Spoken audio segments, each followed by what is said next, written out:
Welcome to Manifesting Millions podcast. I am your host, Rashida McFerrin. In today's episode, we are saying goodbye to TikTok. And so everyone knows that the looming deadline for TikTok is January 19th. I'm just going to be honest, I don't see where it gets extended because President Trump gets sworn in the day after, and he won't have the executive privilege technically to reverse unless he submits some type of appeal. I just wanted to spend some time today talking about our experience on TikTok and talk about where we are going, I guess, as a company from here, because TikTok is what brought me back to social media. So, for years, starting in 2013, I started disassociating myself with social media because of the negative impacts it can have on you. I would be feeling fine going through my workday, and I would get on Facebook or Instagram, and all of a sudden I would start feeling bad about my life. And I'm sitting here like, yo, why am I feeling bad all of a sudden? And I live a really good life. I started to notice very early on the impacts it could have on your mental health, which is not good, especially the way we're so tied to technology today. I started deactivating. It started out as a social experience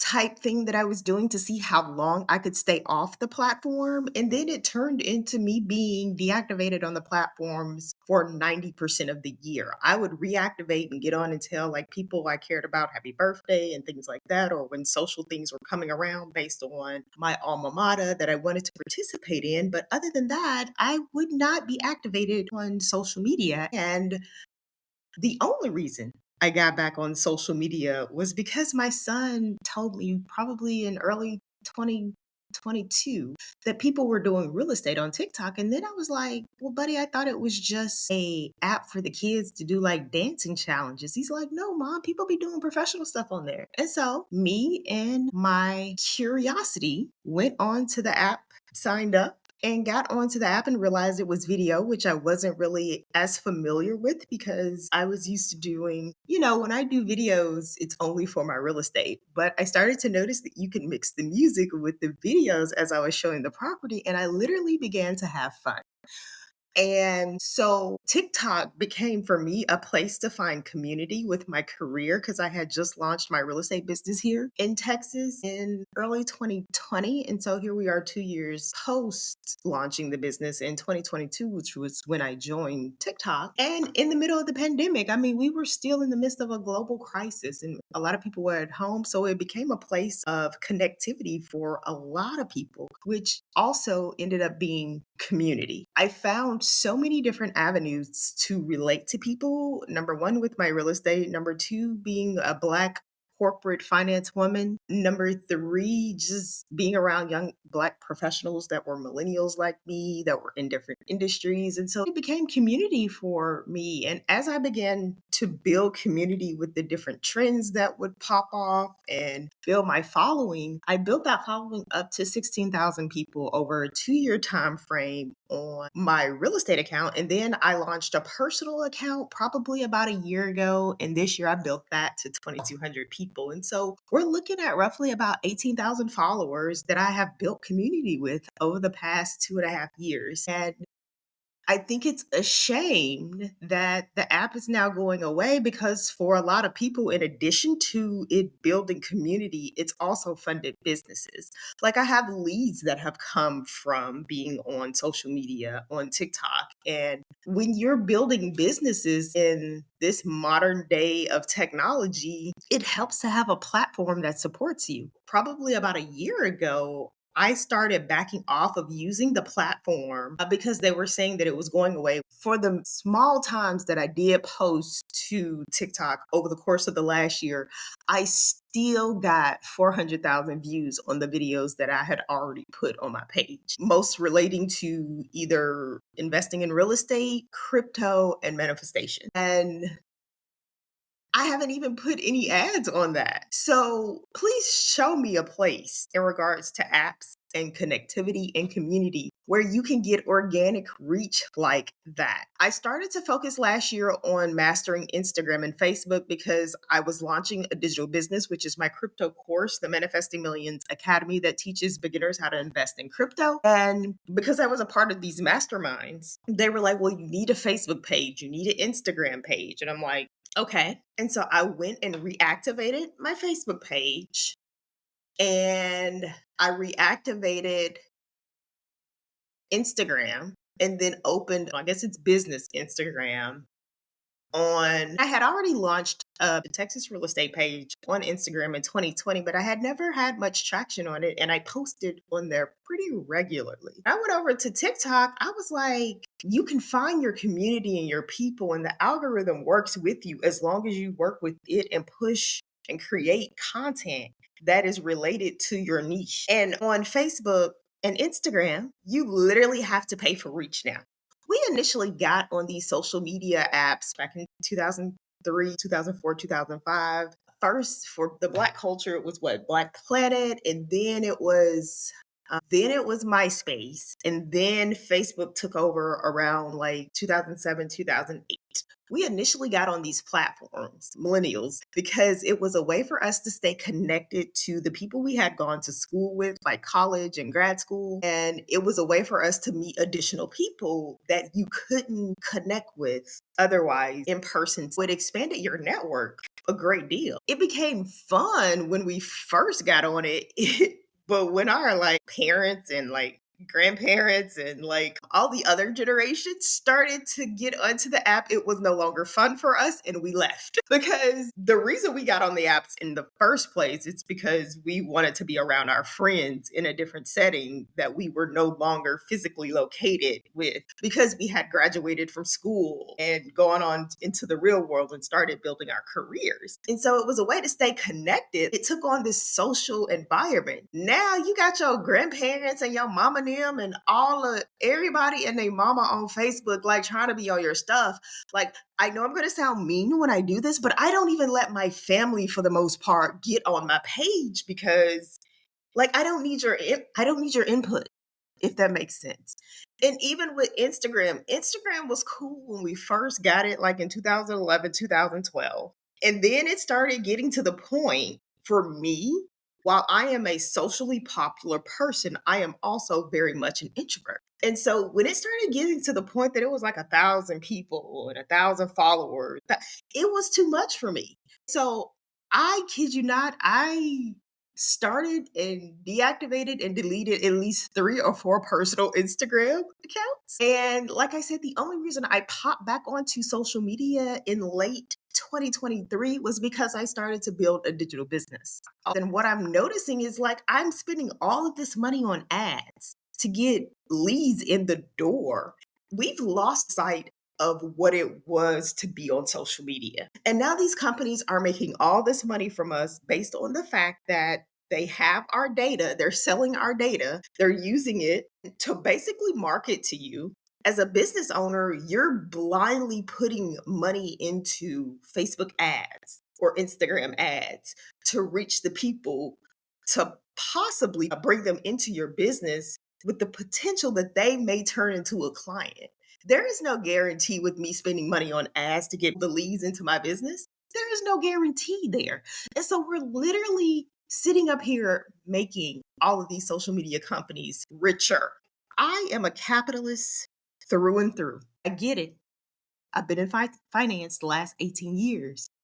But there has to be some point of drawing the line in regards to creating constant monopolies in this country, where it's literally just lining the pockets of the same people over and over again.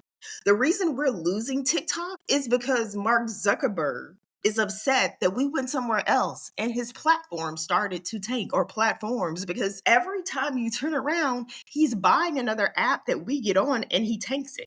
And so just like with Instagram, almost 10 years ago, Instagram was genuinely organic until he bought it. And then all the celebrities started to get on there. And now it's not for regular people anymore because the celebrities come in with all the money that they already have, in addition to the budget that they have. And now it's not a place for regular, everyday Americans, middle class Americans to just get on and hang out because you're constantly bombarded with images of celebrities or politicians or like we got on these apps to get away from that.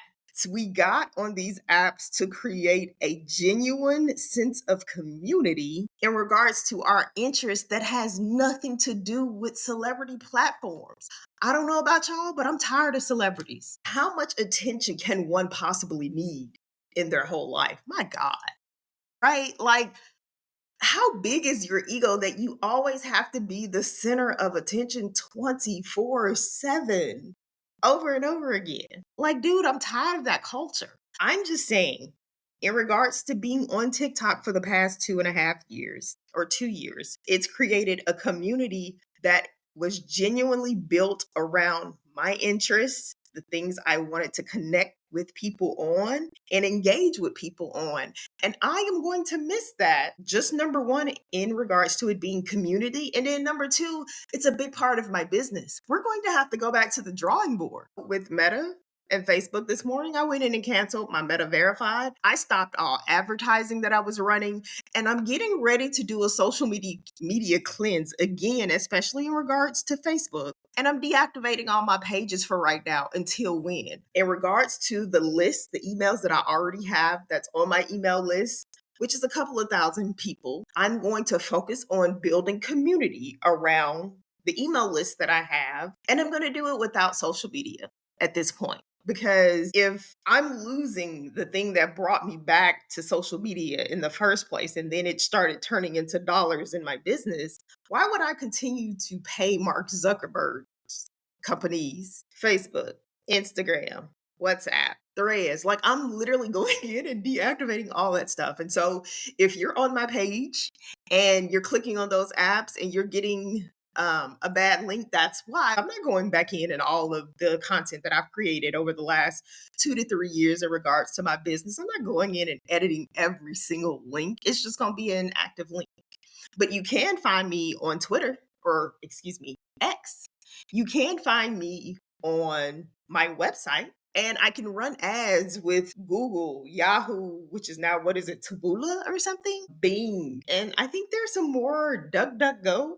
I think that's another platform that I haven't much paid attention to, but there are other places that I can use SEO, use my content, use my newsletter, use YouTube to get my message out there and still bring quality leads into the door. Now, it may be a little slower. I'm willing to do that because having built, like I said, 18,000 members into my community over the past 2 years, and to be losing that because somebody is jealous of the fact that we don't want to be on his old apps anymore is just ridiculous, especially in a country where we are supposed to be able to express our ability to free speech. And so it's so funny, even with with the ban coming up, and people are starting to download Red Note, which is the Chinese version.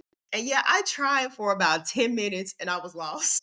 I was on the app, like, it was still speaking to me in Chinese, and I had set the English setting to English, and everything was still in Chinese. And then, like, it was literally like being transported into their country all of a sudden. And then everything was centered around being Asian and Chinese. And while that's amazing to learn about other cultures, yeah, I don't know nothing about no Mandarin. I ain't never been to Asia. So I would love to say that I'm going to stay on that app, but I deleted it within like 10 minutes of it being on my phone because I literally didn't know what was going on. So for y'all that's jumping over there talking about y'all TikTok refugees, more power to you. There was a story I think I read this morning that someone said that they got 6,000 followers in like 24 hours. My question becomes like, so what value are those followers if y'all don't speak the same language and y'all can't communicate? I guess that's a topic for another day. But that is all for this episode. I literally just wanted to get on and talk about my experience as far as social media was concerned with TikTok and how I'm truly going to miss the app and the community that I built on the app, because we've all built community on there. I am going to be keeping my podcast because we're almost to a year, and I'm super proud of the fact that we've been consistent in regards to creating this content we have grown exponentially. We are on Apple Podcasts, Spotify Podcasts, Amazon Podcasts, or Amazon Music, and Audible, and iHeartRadio. And there are a few other ones that we're on. I can't remember the names off the top of my head. And so we're going to keep content coming through my podcast for sure. And yeah, we're going to figure out where we go from here and figure out how to basically, I guess, I feel like it's surviving as a business because this is going to impact our revenue. It's going to impact the people we can reach, the people we can touch, and how I can teach people to invest in crypto. We will see where we go from here. As always, you can find me on Rashida.ai. My social media links are going to go inactive if it's associated with Facebook. So Facebook, Instagram, Threads. I don't think I have WhatsApp listed on my website. So those links are going to be inactive. That said, though, I will be on Twitter or X. I think I'm on Pinterest, but I don't really use it.